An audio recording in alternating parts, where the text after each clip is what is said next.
future hikers. My name is Briana, Wendt, and I'll share you a few things that you need to know before you start hiking. First of all, how many of you have experienced hiking in the woods and hiking and biking in the woods? If you have you thought of possibilities that you might encounter a bear? Would you remain standing, or you start running? During February of 2006, an article called How to Outrun the Grizzly, written by Christopher Batten, mentioned Tom Smith, who is a researcher, wildlife ecologist, who specializes in interaction between humans and bears. Christopher wrote, Smith's statistics show that of the 42 times the person chose to run when confronted by an aggressive bear, only 5% did the person actually able to distance himself from the bear. A few things that you need to know before you start. Before you start hiking or biking in the bear country, you must know how to use a bear spray and your firearm appropriately. Always carry these two on your hand. Most experts recommend that you should use a bear spray. In my hiking experience in Montana a couple years ago, we learned that you can actually use a bear spray and wear it on your chest, or you can actually carry it right on your hip. That way, when you approach a bear, you can actually receive your bear spray in a fast manner. According to Smith recommended a firearm as a secondary deterrent. That's a firearm, so you can actually wear your firearm over your shoulder. So you should have a bear spray in your hand and a firearm over your shoulder. According to statistics, using a bear spray against an attacking bear is safer than using a firearm. Christopher Batten wrote, bear pepper spray was used in 65 cases and deterred 61 curious or aggressive bears for a 94% success rate. Where on the other hand, he also wrote of 258 incidents, only 175 of them were actually very successful, and that's a 65% success rate. Before you hike or bike in the country, you must be able to identify between a black bear and the grizzly bear, which is very critical.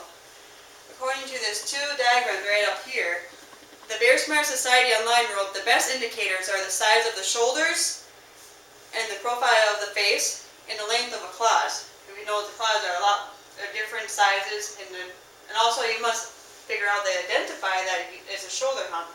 The grizzly bear has a shoulder hump, the black bear does not. And all the other features that you would need to know. Now, as you know the differences of the two bears, what should you do when you encounter a bear? When you were hiking in the woods and whoa, okay, I just saw a bear. First, you must analyze what type of bear that is, and if it's defensive or non-defensive. If the bear is black and is non-defensive, you must know these following points.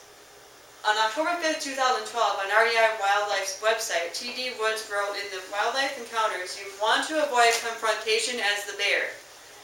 And come to a stop. Start talking in a calm, clear voice, have your pepper spray up. In my experience, you should actually, in the training session with Montana, we actually learned that we actually put our hands up and say, whoa bear, whoa bear, whoa bear. In 2001, Safety in Bear Country Society video called Staying Safe in the Bear Country said, act aggressively towards the bear. Let the bear know that you will fight if attacked. Shout, make yourself big as possible, and stand to your feet. As a black bear, you can actually tell the fish, shoot, get out of here, go. Another thing you gotta remember, do not play dead. When it starts attacking you, do not play dead whatsoever. Instead, put your bear spray out and start spraying. And make as much noise as you can to scare it away.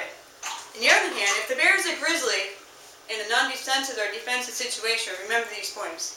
When you approach a grizzly bear, oh boy, you just remain standing and say, whoa bear, whoa bear. The closer you approach that bear, the more aggressive it gets.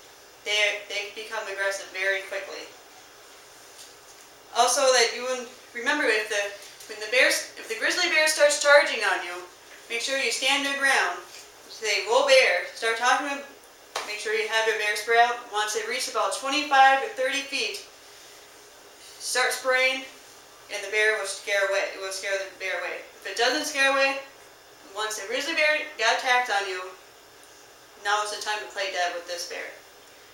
When you play dead, make sure your face is on the ground, make sure your hands are over your head and your neck, and remain there. Do not dare to look at the grizzly bear until you know it is gone.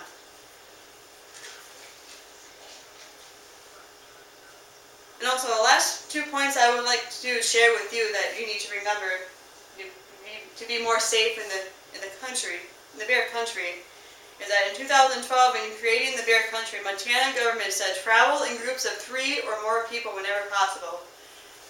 In my experience, in traveling groups of people, is that make as loud noise as you can, like shouting, la la la, make some noises, make some music and everything, do anything that you can, and that way the bear won't approach you as much and they will actually run away. And also look out for the government website. It actually did say to look out for any wood, any logs, wood tipped over rocks, or dead animals. Look out for those that you know the bear was possibly there at one time or not. So all in all, I hope you learned the basic steps of how to respond to an aggressive bear. And always remember, do not play dead with a black bear. And you can tell the bear, yell at it, get out of here. If it's a grizzly bear, just remain standing, say, wool bear, and you can play dead with it. And I hope you enjoy your hiking trip, and please be safe. Thank you.